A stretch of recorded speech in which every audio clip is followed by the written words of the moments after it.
Hi aspirants, welcome to do or die. నా పేరు సాయి సింధు. ఇవాళ మనం కరెంట్ అఫైర్స్ చూసుకున్నట్లయితే మనం ఇవాళటి నుంచి ప్రతిరోజు కరెంట్ అఫైర్స్ అనేవి బోత్ ఇంగ్లీష్ అండ్ తెలుగు అంటే తెలుగు లాంగ్వేజ్ లో కూడా మనం పీడిఎఫ్ ప్రొవైడ్ చేయడం జరుగుతుంది. ఎక్స్ప్లెనేషన్ లో కూడా డిస్ప్లేలో మనం తెలుగు అండ్ ఇంగ్లీష్ బోత్ చూపించడం జరుగుతుంది. So that larger aspirant community ఎవరైతే ఉన్నారో వాళ్ళందరికీ ఇది హెల్ప్ అవ్వాలనే ఉద్దేశంతో మేము ముందుకు ఈ పర్టికులర్ దీంతో రావడం జరిగింది.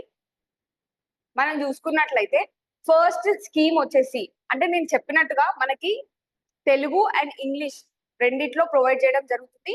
ఒకవేళ మీకు కానీ ఈ పీడిఎఫ్ కావాలి అని అనుకుంటే డూ ఆర్ డై టెలిగ్రామ్ ఛానల్లోకి వెళ్తే మీకు ఈ ఎవ్రీడే కరెంట్ అఫైర్స్ తో పాటు కరెంట్ అఫైర్స్ వీడియోతో పాటు ఈ పీడిఎఫ్ పెట్టడం జరుగుతుంది. సో దట్ అది మీకు నోట్స్ చేసుకోవడానికి హెల్ప్ అవుతుంది. ఫస్ట్ స్కీమ్ చూసుకున్నట్లయితే Swamitva scheme world bank land conference 2025 అంటున్నారు. స్వామిత్వ స్కీమ్ గురించి రీసెంట్ గా జరిగిన ఎగ్జామ్స్ లో గ్రూప్ 1 లో కూడా స్వామిత్వ స్కీమ్ గురించి అడగడం జరిగింది కాబట్టి మనకి ఇది ఇంపార్టెంట్ అవుతుంది. అయితే ఇందులో ఏం చెప్పదలుచుకున్నారంటే లేటెస్ట్ గా ప్రపంచ బ్యాంక్ కాన్ఫరెన్స్ 2025 జరగడం జరిగింది. దాంట్లో ఇండియా ఏం చేసింది అంటే ల్యాండ్ గవర్నెన్స్ అంటే భూమికి సంబంధించి మనము ప్రభుత్వ పరమైన నిర్ణయాలు ఎలా తీసుకుంటున్నాం అనే విషయాన్ని అంటే ఎలాంటి స్కీమ్స్ తో మనం ముందుకు వెళ్తున్నాం అనే కొన్ని మనం చూసినప్పుడు స్వామిత్వ స్కీమ్ అండ్ గ్రామ మంచిత్ర ప్లాట్ఫామ్ ఇవి రెండు థింగ్స్ గుర్తుంచుకోండి. ఏంటి? స్వామిత్వ స్కీమ్ ఒకటి, గ్రామ మంచిత్ర ప్లాట్ఫామ్ ఇవి రెండు గుర్తుంచుకోండి. అయితే ఈ స్వామిత్వ స్కీమ్ లో ఏం చేస్తామంటే ఇందులో ఏం చేస్తాం, సర్వే గ్రామాల యొక్క సర్వేని కండక్ట్ చేస్తాము. ఎందుకు అనంటే మనకి రూరల్ ఏరియాస్ లో అంటే మన గ్రామీణ ప్రాంతాలలో ఆబాది ఏరియాస్ అంటాం. ఆబాది అంటే జనావాస కేంద్రాలని అర్థం అనమాట. స్వామిత్వ స్కీమ్ లో survey of villages mapping with improvised technology in village areas was launched by ministry of Panchayat Raj in 2020. ఈ పర్టికులర్ స్కీమ్ ని ఎప్పుడు తీసుకొచ్చాం? 2020లో తీసుకొచ్చాం. అయితే ఇక్కడ మీరు గుర్తుపెట్టుకోవాల్సింది ఏంటి అంటే అపార్ట్ ఫ్రమ్ ది స్కీమ్ అసలు ల్యాండ్ రిఫార్మ్స్ అనేవి ల్యాండ్ కి సంబంధించి ఏదైనా స్కీమ్ తీసుకురావడం, వాటికి పట్టాలు ఇవ్వడము లేదా వాటిని సర్వే చేసి వాటికంటూ నిర్దేశితమైన ఓనర్షిప్ ని అంటే దీని ఓనర్ ఎవరు అని నిర్దేశించడం అనేది ప్రభుత్వ పరంగా చాలా క్లిష్టమైన ఒక సమస్యనే చెప్పుకోవాలి. అంటే పోస్ట్ ఇండిపెండెన్స్ వచ్చిన తర్వాత 1947 నుంచి చూసుకుంటే ఏ గవర్నమెంట్స్ అయితే చాలా స్ట్రాంగ్ విల్ తో ఈ ల్యాండ్ రిఫార్మ్స్ తీసుకురావాలి అని నిర్ణయించుకొని ముందుకెళ్ళాయో ఆ గవర్నమెంట్స్ యొక్క పడిపోవడం కానీ ఇది కానీ మనం చూస్తూ వచ్చాము. కాబట్టి ఇలాంటి స్కీమ్స్ ఎందుకు వస్తాయి అని అంటే మనము ఎప్పుడైతే ఇట్లా సర్వేలు చేసి మ్యాప్ టెక్నాలజీ యూజ్ చేసుకొని ఎప్పుడైతే సర్వేలు చేసి నిర్దేశితంగా ఓనర్షిప్ ని మనము డిక్లేర్ చేసేస్తామో దాని వల్ల ఏమవుతుందంటే ల్యాండ్ లిటిగేషన్ తగ్గుతుంది. అది అగ్రికల్చర్ ల్యాండ్ అనుకోండి, అగ్రికల్చర్ వ్యవసాయం గురించి మీరు చదువుతున్నప్పుడు ముఖ్యంగా మనకి ఎక్కడ ప్రాబ్లం వస్తుంది అని అంటే జనరల్ గా ఫ్యామిలీ ఉందనుకోండి, ఒక నలుగురు ఫ్యామిలీ ఉందనుకోండి, ఒక 4 ఎకరాలు ఉందనుకోండి, ఆ 4 ఎకరాలు పంచుకోవడానికి ప్రాబ్లం వచ్చి దాన్ని మొత్తానికి పంట వేయకుండానే ఆపేస్తారు అనమాట. అది పెద్ద ప్రాబ్లం. దాని వల్ల ఏమైతుందంటే మెకనైజేషన్ అంటే ఒక ట్రాక్టర్ ని తీసుకురావాలి, ఒక రైతు ట్రాక్టర్ ని తీసుకొచ్చి దున్నడము అంటే దీన్ని మెకనైజేషన్ అంటారు. ఆ మెకనైజేషన్ మనం చేయాలనుకోండి మన దగ్గర 5 నుంచి 10 ఎకరాలు ఉంటే తీసుకొని వస్తాం కానీ ఒక ఎకరానికి మనం ట్రాక్టర్ తీసుకురావడానికి మనకు సరిపోదు కదా. అంటే కాస్ట్ బెనిఫిట్ అనాలిసిస్ మనం పెట్టేది ఎంత మనకు వచ్చేది ఎంత అనే దాని ప్రకారం చూసుకున్నప్పుడు లార్జ్ ల్యాండ్ ఉన్నప్పుడే అంటే ఎలాంటి గొడవలు లేకుండా ఉన్నప్పుడు ల్యాండ్ అనేది చాలా లిమిటెడ్ రిసోర్స్ అండి. దాన్ని మనం ఉన్న కొంచెం ల్యాండ్ ని ఎంత ప్రాపర్ గా యూజ్ చేస్తున్నాం అనే దాన్ని బట్టి మన డెవలప్మెంట్ డిపెండ్ అయి ఉంటది. కాబట్టి ఇలాంటి స్కీమ్స్ వచ్చినప్పుడు మీరు చూడండి ఒకసారి దీంట్లో ఏం చేస్తున్నారు, అసలు ఎప్పుడు ప్రారంభించారు, ఇది ఎంతవరకు సక్సెస్ అయింది అనే విషయాలు మీరు కులంకుశంగా మొత్తం చూసుకోవాల్సి ఉంటదండి. ఎందుకంటే ఇది ఓన్లీ ఆబ్జెక్టివ్ పరంగా కాదు, సబ్జెక్టివ్ పరంగా కూడా క్వశ్చన్ లో వచ్చే ఛాన్స్ ఉంటది. కాబట్టి దీంట్లో విలేజెస్ ని సర్వే చేసి మంచి టెక్నాలజీ ఇంప్రూవైజ్డ్ కొత్త రకమైన టెక్నాలజీ వాడుతూ విలేజెస్ లో సర్వే చేస్తారు. ఇది ఏ మినిస్ట్రీ కిందకి వస్తుంది? మినిస్ట్రీ ఆఫ్ పంచాయత్ రాజ్ కిందకి వస్తుంది. ఇది ఒక central sector scheme. Legal ownership of residential property in rural areas using drone and GIS technology. 2 టెక్నాలజీలు వాడతారండి. జిఐఎస్ టెక్నాలజీ ఒకటి, డ్రోన్ టెక్నాలజీ ఒకటి. ఈ 2 టెక్నాలజీలు వాడతారు.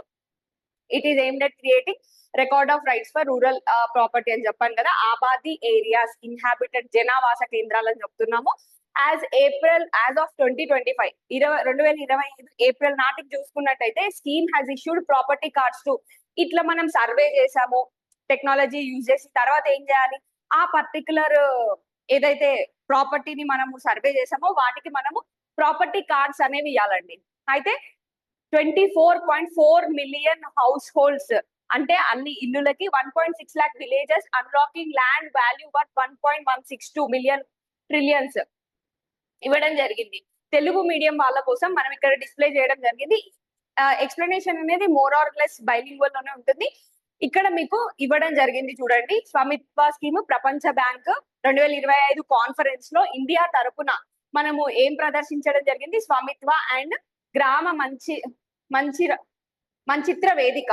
సో నెక్స్ట్ చూడండి, డ్రోన్ జిఐఎస్ టెక్నాలజీ ఇంపార్టెంట్ 2020లో తీసుకొచ్చాం. పంచాయత్ రాజ్ మంత్రిత్వ శాఖ ఆబాది ప్రాంతాలని మనము చూస్తున్నాము. నెక్స్ట్ ఇక్కడ చూడండి, గ్రామాలు ఎన్ని మిలియన్ గృహాలని మనం చేసాము, ఎంత $1 million మనము భూమి విలువని అన్లాక్ చేసాము అనేది మనం ఇక్కడ ఇవ్వడం జరిగింది. నెక్స్ట్ చూడండి, ఐఎండెక్స్ ఏషియా 2025 అంటున్నాము. ఐఎన్ఎస్ కిల్తాన్ P30 సింగపూర్ లోని చాంగి ఎగ్జిబిషన్ సెంటర్ లో జరిగిన అంతర్జాతీయ సముద్ర రక్షణ ప్రదర్శన ఆసియా 2025లో పాల్గొంది. ఇది భారతదేశపు వ్యూహాత్మక సముద్ర ఉనికి అంటే బేసిక్ గా ఇండో పసిఫిక్ రీజియన్ తోటి మనము ఈ ఐఎండిఎక్స్ ఆసియా 2025 దీంట్లో మనం పార్టిసిపేట్ చేయడానికి ఐఎన్ఎస్ కిల్తాన్ని పంపించాము. ఇదేంటి అంటే స్ట్రాటజిక్ రిలేషన్ మెయింటైన్, వ్యూహాత్మకమైన రిలేషన్ ఎవరితో, ఇండో పసిఫిక్ వాళ్ళతో మనం మెయింటైన్ చేయడానికి. ఇండో పసిఫిక్ అంటే ఏ రీజియన్ వస్తుంది అనేది నాకు కామెంట్ సెషన్ లో తెలియజేయండి. అట్లీస్ట్ ఏవైనా 2 కంట్రీస్ ఇండో పసిఫిక్ లో ఉన్నవి నాకు మెన్షన్ చేసి చెప్పండి. అయితే దాని యొక్క స్ట్రాటజిక్ లొకేషన్ కోసం నావికా సంబంధాలను బలోపేతం చేసింది. నెక్స్ట్ చూడండి, యుఎన్ వేసక్ దివోత్సవం 2025 ప్రీవియస్ అంటే మనం ఆల్రెడీ పోస్ట్ చేసిన వీడియోస్ ఎవరైనా చూసినట్లయితే ఈ వేసక్ దివాస్ కింద వేరే చూడకుండానే వేసక్ దినోత్సవం అంటే ఏంటి అనేది మీకు అర్థమైపోయి ఉంటుంది. ఆల్రెడీ మనం ఎక్కడ చదివామంటే దీన్ని మీరు ఒకసారి పాజ్ చేసి చెప్పండి. ఆల్రెడీ ఇది మనం కవర్ చేయడం జరిగింది, కాకపోతే మళ్ళీ పర్టికులర్ గా న్యూస్ లో ఉంది కాబట్టి మనం మళ్ళీ కవర్ చేస్తున్నాం. ఇలాంటి న్యూసెస్ మళ్ళీ కవర్ అవుతున్నప్పుడు ఏంటంటే వాటి యొక్క ఇంపార్టెన్స్ పెరుగుతుంది అనమాట. యుఎన్ వేసక్ దినోత్సవం ఏంటంటే ఐక్యరాజ్య సమితి వేసక్ దినోత్సవం, అంతర్జాతీయ వేసక్ దినోత్సవం అంటాం. మే 2025లో వియత్నాం లో హోచిమిన్ నగరంలో జరిగిందండి. ఎక్కడ జరిగింది? హోచిమిన్ నగరంలో జరిగింది. హోచిమిన్ ఎక్కడ ఉందండి? చైనాలో ఉంది. ఈ పర్టికులర్ వేసక్ దినోత్సవం అనేది దేనికి సంబంధించింది? బుద్ధిజం కి సంబంధించింది. దీనికి గాను ఇండియా ఏం చేస్తుంది? మనం ఆల్రెడీ లేటెస్ట్ వీడియోలో చూసాం. సాక్యముని బుద్ధ అనే ఒక స్టాచ్యూని మనం ఇవ్వడం జరుగుతుంది వీళ్ళకి. అది ఎక్కడ దొరికింది అవన్నీ మనం ఆల్రెడీ కవర్ చేసాం. చూడకపోయింటే ఆ వీడియో తప్పకుండా చూడండి. వేసక్ దినోత్సవం బౌద్ధ మతంలో అత్యంత పవిత్రమైన రోజు. మే పౌర్ణమి నాడు జరుపుకుంటారు. ఇది బుద్ధుని జననం, జ్ఞానోదయము మరియు మహాపరినిర్వాణం సూచిస్తుంది. మనకి బేసిక్ ఏంటి అంటే బుద్ధాస్ బర్త్ గాని, లేకపోతే మహాపరినిర్వాణం చెందడం గాని, లేకపోతే ఆయనకి జ్ఞానోదయం, ఎన్లైట్మెంట్ అంటాం, అవి జరిగినవి అన్ని ఒకటే రోజు అని నమ్ముతారు. బుద్ధిజంలో ఈ పర్టికులర్ దినోత్సవాన్ని అంటే మేలో వచ్చే పౌర్ణమి నాడిని ఏమని చెప్తారండి? వేసక్ దినోత్సవంగా వాళ్ళు సెలబ్రేట్ చేస్తారు. 1999 నుండి యుఎన్ ద్వారా గుర్తించబడిన వేసక్ ను యుఎన్ ప్రధాన కార్యాలయంలో మరియు ప్రపంచవ్యాప్తంగా బౌద్ధ సంస్థలతో జరుపుకుంటారు. మొదటి అధికారిక కార్యక్రమం 2000 న్యూయార్క్ లో జరగడం జరిగింది. ఏదైనా ఒక డే వచ్చింది అనుకోండి, ఫస్ట్ టైం ఎక్కడి నుంచి ఎప్పటి నుంచి సెలబ్రేట్ చేసుకుంటున్నారు చూసుకుందాము. 1999 లో యుఎన్ రికగ్నైజ్ చేసిందండి దీన్ని. కాకపోతే 2000 నుంచి న్యూయార్క్ నుంచి దీన్ని జరపడం జరుగుతుంది. నెక్స్ట్ చూడండి, నేషనల్ టెక్నాలజీ డే 2025. మీకు ఆల్రెడీ చెప్పాను, ఏదైనా ఒక డే వచ్చింది అనుకోండి, మనం ఏం చేయాలి? వాటి యొక్క థీమ్ చూడాలి, ఏం చేస్తున్నారు, ఎందుకు సెలబ్రేట్ చేస్తున్నారు చూడాలి. National technology day India wise ఎప్పుడు సెలబ్రేట్ చేస్తున్నారని 11th May 2025 సెలబ్రేట్ చేస్తున్నారు.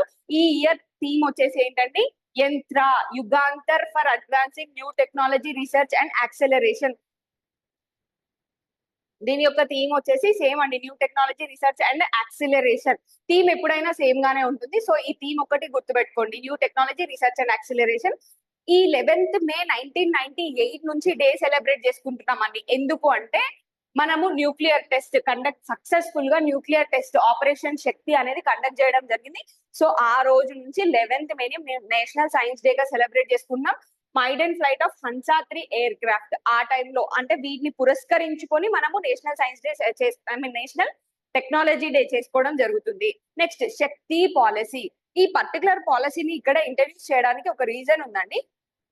శక్తి అనగానే మనం ఏమనుకుంటామంటే ఏదైనా మహిళలకు సంబంధించింది కావచ్చు అనుకుంటాం.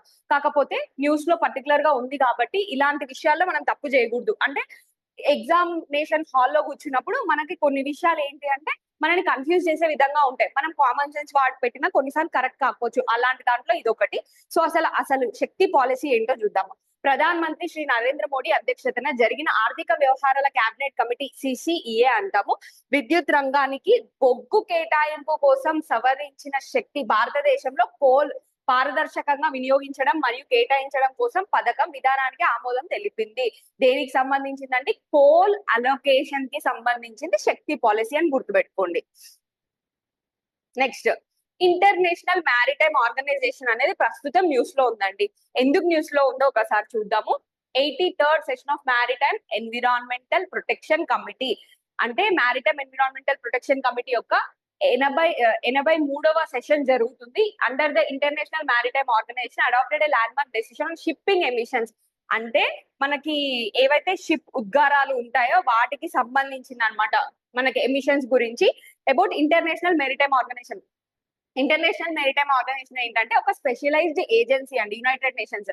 మనము యునైటెడ్ నేషన్స్ గురించి చదువుతున్నప్పుడు మనకు ఒక విషయం అర్థమవుతుంది ఏంటంటే దానికి కొన్ని స్పెషలైజ్డ్ ఏజెన్సీస్, కొన్ని పర్మనెంట్ ఆర్గన్స్ ఉంటాయని. అందులో ఐఎంఓ అనేది ఒక స్పెషలైజ్డ్ ఏజెన్సీ అన్నమాట. దేనికి? యుఎన్ కి. ఇది దేని గురించి చూసుకుంటుంది అంటే safety security of international shipping గురించి చూస్తుంది.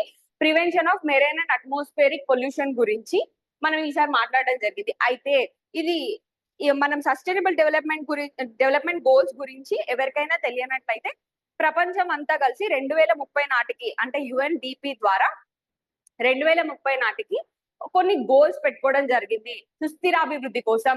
అందులో 14వ గోల్, దాంట్లో 14వ గోల్ దేని గురించి మాట్లాడుతుందండి? Conservation and sustainable use of oceans and marine resources, సముద్రాల గురించి మరియు మెరైన్ రిసోర్సెస్ గురించి మాట్లాడుతుంది అనమాట. దీనికి అనుగుణంగానే మ్యారిటైమ్ పొల్యూషన్ అనేది అంటే మెరైన్ ఉద్గారాలు తగ్గించాలనేదే ప్రస్తుతం భేటీ యొక్క ముఖ్య ఉద్దేశం. IMO formulates regulations on shipping safety and marine security, maritime security, environmental protection but does not enforce them. చూడండి, ఇంటర్నేషనల్ వైజ్ గా ఎన్విరాన్మెంట్ కి సంబంధించి మనం ఎన్నైతే థింగ్స్ తీసుకొస్తున్నామో, పాలసీస్ తీసుకొస్తున్నామో ప్రతి దాంట్లో మనం ఒక విషయం చెప్పొచ్చు. ఏంటి అంటే అవి ఏవి కంపల్సరీ కాదు. చాలా మటుకి 90% మటుకి కంట్రీస్ మీద ఎన్ఫోర్సింగ్ అంటే తప్పకుండా చేయాలన్నట్టు ఉంటది అనమాట. మనం వాలంటరీగా సైన్ చేయొచ్చు. సైన్ చేసిన తర్వాత కూడా ఒకవేళ మనం ఆ టార్గెట్ మీట్ అవ్వకపోతే మన మీద ఎలాంటి పెనాలిటీ ఉండదు. అది చాలా పెద్ద డ్రాబ్యాక్ అండి. ఎందుకంటే ఎన్విరాన్మెంటల్ చాలా డిగ్రేడ్ అయిపోతుంది చాలా ఫాస్ట్ పేస్ లో. అలాంటప్పుడు కొన్ని కఠినమైన నిర్ణయాలు అవసరం. మరి ఎవరి మీద కఠినమైన నిర్ణయాలు అవసరం? డెవలపింగ్ నేషన్స్ అంటే ప్రస్తుతం అభివృద్ధి చెందుతున్న దేశాల మీద ఆ భారాన్ని మనం మోపలేము. మరి అలా అని ఆల్రెడీ డెవలప్ అయిన నేషన్స్ ఒప్పుకుంటాయా ఆ భారాన్ని తీసుకోవడానికి? ఒప్పుకోవు. సో అదే చాలా మేజర్ ప్రాబ్లమ్ గా ప్రస్తుతం ఉంది. Organisation also deals with legal matters such as liability, compensation, facilitation of maritime traffic. Initial గా inter governmental maritime consultative organisation IMCO అని 1948లో యుఎన్ ఒక స్పెషలైజ్డ్ ఏజెన్సీ 1959 అండ్ వాజ్ ఎప్పుడు రీనేమ్ అయిందండి IMCO గా ఉండేది 1948లో. అది IMO గా 1982లో అయిందనమాట. IMO లో ప్రస్తుతం ఎంతమంది స్టేట్స్ ఉన్నాయండి? 174 స్టేట్స్ ఉన్నాయి. ఎక్కడండి IMO హెడ్ క్వార్టర్? లండన్. ఇవి మేజర్ థింగ్స్ మీరు గుర్తుపెట్టుకోండి. తెలుగులో వచ్చేసరికి మీరు ఒకసారి చూడండి. సేమ్ ఇదే మనము ఇంగ్లీష్ లో ఏదైతే ఇచ్చామో అదే ఇక్కడ ఇవ్వడం జరిగింది. SDG గోల్ నెంబర్ 14 మనం గుర్తుంచుకోవాలండి. సముద్ర వనరుల పరిరక్షణ మరియు స్థిరమైన ఉపయోగంపై దృష్టి పెడుతుంది. ఇది చాలా ఇంపార్టెంట్ అండి. ఇదొకటి ఇంపార్టెంట్. కార్యాలయం ప్రధానంగా ఎక్కడుంది, ముందు ఏమని పిలిచేవారు, ఇప్పుడు ఏమని పిలిచేవారు అనేది చాలా ఇంపార్టెంట్ అవుతుంది. నెక్స్ట్ ఇక్కడ బుద్ధవనం గురించి చూసుకుందాము. ఇటీవల బుద్ధ పూర్ణిమ సందర్భంగా 22 దేశాల నుండి మిస్ వరల్డ్ 2025 పోటీదారులు బౌద్ధ పార్క్ అయిన బుద్ధవనాన్ని సందర్శించారు. బుద్ధవనం అనేది న్యూస్ లో ఉంది. ఒకటి గుర్తుపెట్టుకోండి, ఏదైనా ఒక ప్లేస్ న్యూస్ లో ఉంది, దట్టు ఫ్రమ్ తెలంగాణ ఆర్ మనం రాస్తున్న ఏ ఎగ్జామ్ కైనా ఆ ప్లేస్ చాలా ఇంపార్టెంట్. అంటే వాటి యొక్క హిస్టోరియల్ సిగ్నిఫికెన్స్, లేకపోతే అక్కడ ఏం ఫేమస్ అనే విషయాలు మనకు ఒక గంట కనిపెడుతూ ఉండాలి. అయితే ఇప్పుడు మనం బుద్ధ థీమ్ పార్క్ బౌద్ధవనం గురించి మనం చూస్తే ఇందులో ఎంట్రన్స్ ప్లాజా, బుద్ధ చరిత వనం, బుద్ధుని జీవితం గురించి ఒక వనము, జాతక పార్క్, బుద్ధుని పూర్వ జీవితాల నుండి కథలను హైలైట్ చేస్తుంది, ధ్యానం కోసం ధ్యానవనం, స్తూపవనం, గంభీరమైన మహాస్తూపానికి నిలయం, మరియు అంతర్గత బౌద్ధ వారసత్వ మ్యూజియం ఉన్నాయి. అక్కడ ఒక మ్యూజియం కూడా ఉండడం జరిగింది. నాగార్జున సాగర్ పక్కనే ఉన్న ఈ జలాశయం కృష్ణా నదిపై ఆనకట్ట నిర్మాణం కారణంగా ఏర్పడింది. నాగార్జున కొండ లేదా శ్రీ పర్వతం విజయపురి క్రీస్తు శకం 3 మరియు 4 శతాబ్దాల్లో ఆంధ్రదేశాన్ని పాలించిన ఇక్ష్వాకు రాజవంశం యొక్క రాజధాని నగరంగా పనిచేసింది. ప్రసిద్ధ బౌద్ధ పండితుడు మరియు మాధ్యమిక తత్వవేత్త ఆచార్య నాగార్జునుడు. ఇక్కడ 2 థింగ్స్ ఇంపార్టెంట్ అండి. ఆచార్య నాగార్జునుడు ఏ కాలానికి చెందినవాడు ఒకటి, రెండోది ఏంటి అంటే వాళ్ళ టైం ఫ్రేమ్ మీకు మామూలుగా గుర్తుంటే సరిపోతుంది. కానీ ఆచార్య నాగార్జునుడు బౌద్ధంలో ఎలాంటి బౌద్ధాన్ని అంటే మహాయాన బౌద్ధ మతాన్ని కేంద్రంగా ఆయన దాన్ని ప్రతిపాదించారు కాబట్టి అది ఒకటి గుర్తుపెట్టుకోండి. ఇది ఏ నది ఒడ్డున ఉంది అనేది ఇంపార్టెంట్ అవుతుంది. ఒకవేళ మీరు మెయిన్స్ పాయింట్ ఆఫ్ వ్యూ లో చూస్తే మెయిన్స్ పాయింట్ ఆఫ్ వ్యూ లో కూడా మీకు ఏంటి అంటే ఈ పర్టికులర్ అనాలిసిస్ ఏదైతే ఉందో ఇది మీరు కంక్లూజన్స్ లో వే ఫార్వర్డ్ కింద కూడా రాసుకోవచ్చు. Next బోరం Dev wildlife sanctuary.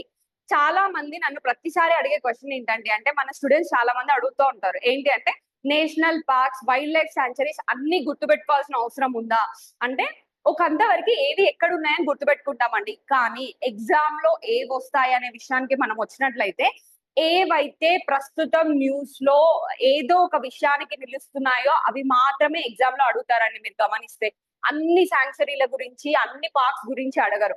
ఏదైనా న్యూస్ పేపర్ ప్రస్తుతం మీరు చదువుతున్నారు అంటే ఒకవేళ న్యూస్ లో ఏదైనా వైల్డ్ లైఫ్ శాంక్చురీ ఉంది అంటే దాని గురించి సంబంధించిన పర్టికులర్ డీటెయిల్స్ మొత్తం మనం కవర్ చేయాల్సి ఉంటది.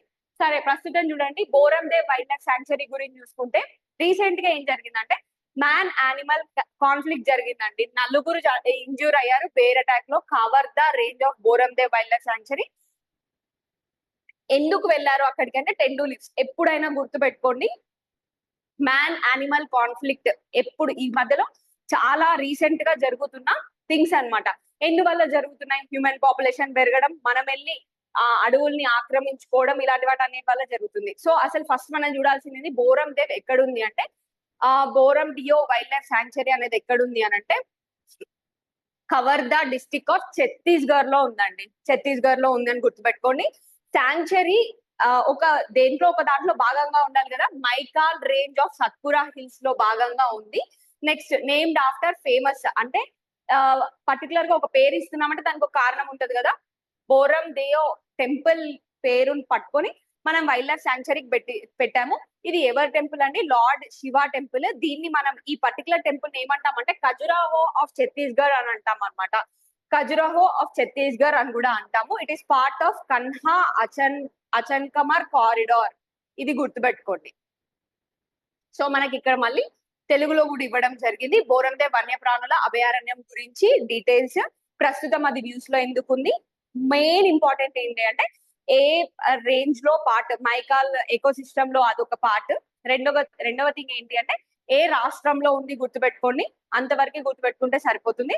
ఛత్తీస్గఢ్ యొక్క ఖజురహో అని కూడా అంటారు కాబట్టి అది ఒకటి important point. Next how did India benefit from contributions of sir Visvesvaraya and doctor MS Swaminathan in the field of water engineering and agricultural science respectively. 2019లో ఈ క్వశ్చన్ రావడం జరిగింది. పర్సనాలిటీస్ అనే పేపర్ ఎక్కడైనా మీకు సబ్జెక్ట్ ఉంటే ఐ మీన్ మెయిన్స్ లో personalities అని ఇక్కడ కవర్ అవుతున్నాయి. ఇలాంటి క్వశ్చన్స్ వస్తాయి అనమాట. విశ్వేశ్వరయ్య మరియు MS Swaminathan in the fields of water engineering and agricultural science అని అడుగుతున్నారు, కాంట్రిబ్యూషన్స్ అడుగుతున్నారు. సో ఇది ఒక మెయిన్స్ క్వశ్చన్ అండి. ఇవాళ మోస్ట్లీ ఇవాళ రేపు మనం అడిగిన 3 క్వశ్చన్స్ ని తీసుకొని మనము ఆన్సర్ రైటింగ్ అంటే ఇంట్రొడక్షన్ ఎలా ఉండాలి, కంక్లూజన్ ఎలా ఉండాలి అనే దాని మీద నేను వీడియో చేయడం జరుగుతుంది. సో ఎవరైనా ఆన్సర్స్ ఈ ముందు రెండింటికి రాయకపోయి ఉంటే కూడా ప్లీజ్ మీరు రాయడానికి ప్రయత్నించండి. ఆ 2 క్వశ్చన్స్ తో కలిపి ఈ క్వశ్చన్ మొత్తం 3 క్వశ్చన్లకి నేను ఇవాళ మళ్ళీ వీడియో తీసుకొని మీకు క్లియర్ గా ఇంట్రొడక్షన్స్ ఎలా ఉండాలి, కంక్లూజన్స్ ఎలా ఉండాలి అనే దాని మీద మనం వీడియో చేస్తాము.